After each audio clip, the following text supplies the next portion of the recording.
तुमची नवीन वही सुरुवातीला खूप छान दिसते, पण काही दिवसांनी तीच वही फाटलेली, दुमडलेली आणि अस्ताव्यस्त का दिसू लागते? आश्चर्याची गोष्ट म्हणजे अनेक टॉपर विद्यार्थ्यांच्या वह्या वर्षभर जवळजवळ नवीनच दिसतात.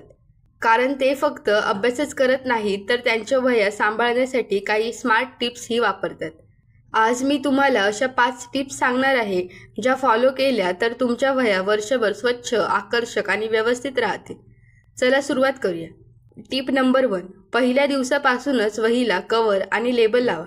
अनेक विद्यार्थी नवीन वही घेतात, पण कव्हर घालायचं काम पुढे ढकलतात आणि नेमकं तेव्हाच वही खराब व्हायला सुरुवात होते. म्हणून वही घेतल्याबरोबर तिला कव्हर घाला आणि त्यावर विषयाचं नाव लिहा. यामुळे वही सुरक्षित राहते आणि शोधायलाही सोपी जाते.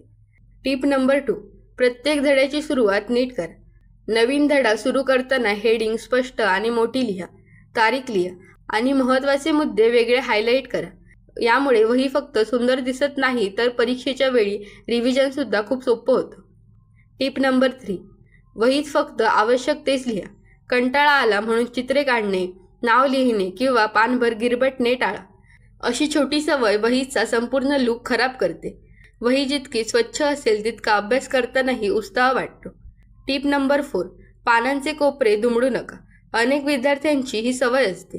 पान लक्षात ठेवण्यासाठी कोपरा दुमडायचा, पण यामुळे वही खूप लवकर जुनी दिसू लागते. त्याऐवजी बुकमार्क किंवा छोट्या स्टिकी नोट्स वापरा.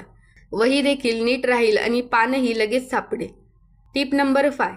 दर आठवड्याला फक्त 5 मिनिटे वह्यांसाठी द्या. ही सवय खूप कमी विद्यार्थी पाळतात. आठवड्यातून एकदा सर्व वह्या तपासा. कुठलं पान फाटलं आहे का? काही नोट्स अपूर्ण आहेत का? कव्हर खराब झालं आहे का?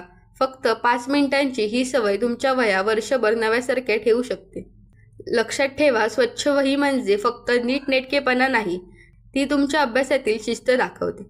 आणि शिस्त हीच टॉपर विद्यार्थ्याची सर्वात मोठी सवय असते. मग आजपासून या 5 टिप्स नक्की फॉलो करा आणि तुमच्या वह्या वर्षभर नव्यासारखे ठेवा. व्हिडिओ आवडला असेल तर लाईक करा, शेअर करा आणि टेक मराठी या यूट्यूब चॅनलला सबस्क्राईब करायला विसरू नका. पुन्हा भेटूया अशाच उपयोगी व्हिडिओमध्ये. धन्यवाद.